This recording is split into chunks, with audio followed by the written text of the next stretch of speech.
Another day, another game na naman tayo mga doy. Uy, hala ka, naunsa man to? Nandun lang pala yung core nila, tapos sinabihan pa kami na kaya nyo pa ba? O sige, subukan mong tumayo dyan kay tiwasin pa kita. Pinaghirapan namin yun, tapos sumasalisi ka pa talaga? Madaldal ka eh. Nakakahiya kasi. Cameraman, bakit ko Pero okay lang yung mga ganyang mga bagay mga doy. Ang mahalaga, yung importante na tikaiang siya doon.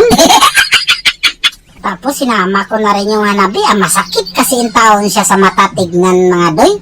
Tapos yung Arlot dito, hinahabol talaga niya ako. Gigil na gigil talaga. Gusto talaga niyang manakit. Gusto mo talaga, Arlot? O sige tara, sabayan na tayong dalawa dito kung sino talaga yung maisugin at magwagi sa ating dalawa. O, bakit? Anong nangyari sa'yo dyan? Tanong ko lang. Na paano yung Arlot mga doy? Wala kaming pakialam! Bakit ba? Tapos dito, gigil na gigil talaga sila mga doy. Gusto talaga nilang gubain yung tore namin. Pero hinintay ko talaga yung Atlas na gumagapang na. Haulihin mo, Atlas. Kami nang bahala diyang bumira. Sana, nakatilaw tuloy kayo unsay lami. Tapos dito sa part na to mga doy, akala talaga namin matatapos na to kasi yung hanabi na lang saka yung isang kakampi niya yung natira dito eh. Kaya ginulat ko na lang muna talaga yung hanabi doon. Kita nyo naman siguro yun, di ba? Nagbitaw talaga siya ng ultimate. Kasi yung Atlas sumunod na naman doon mga doy.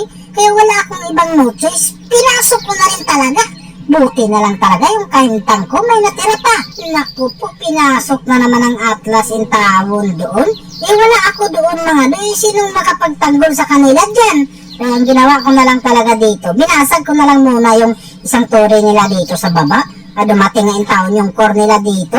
Kala ko nga mabigyan ako dyan mga doy, pero sa totoo lang, planado yung ginawa ko. Naku po, yung Atlas lang pala in taon yung natira doon mga doy. Kaya sinalubong ko yung Atlas dito para pagsabihan ko nga, uwi ka muna. Kaso nandito yung mga kalaban dito mga doy, napakadami nila in taon.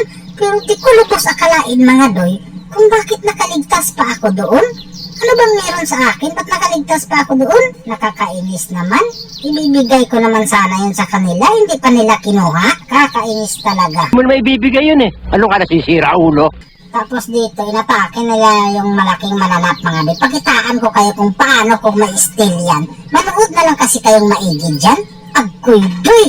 Nahurot na yung mga kakampi ko Bakit? Ano pang gagawin ko dyan? Next video ko na lang ipakita sa inyo mga doy kung paano ko ma-steal yung mananap na yan. Dito, sinalubong ko na yung malaking mananap mga doy. Kaso yung veil, sinalubong din yung taon niya ako. Niya kinabigla ako. Kaya ayun, humiga na lang diretso.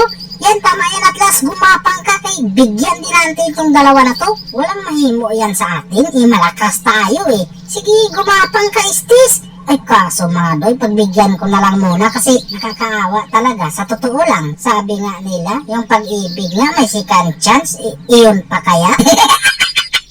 Dito, nagkasagupaan naman kami dito sa bandang maid mga doy. Nagpo-front ka nila yung Arlot dito. Ang galing talaga niyang sumayaw mga doy. Dinaig pa talaga niya yung Lancelot kung paano mag-sidestep na yan. Dancer talaga siya kasi napakarami niyang sidestep mga doy.